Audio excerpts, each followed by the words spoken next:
If you turn your vacuum on and the roller doesn't spin, try this out. All you need is a screwdriver and a new vacuum belt.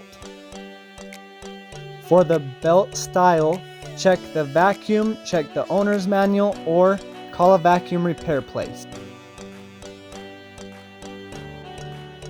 If you turn on your vacuum and this happens, then you probably need to change the belt.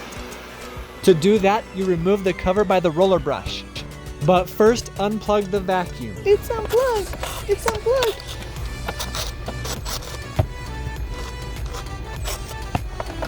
Remove the screws, pull the cover off and the roller brush out. Pull the belt out and you'll probably see that it is damaged or snapped in half. There are notches in the side of the vacuum and you will have to match the roller brush up with those when you put it back in. Install the new belt by wrapping it around the metal pin at the bottom. Then loop the other end around the roller brush and pop it in. Spin it with your fingers to ensure it is working properly. Put the cover on and the screws back in.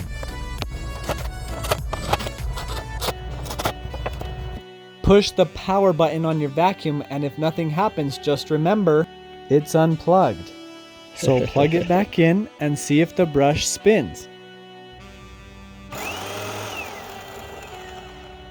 Hopefully your vacuum is working now, and thank you so much for watching.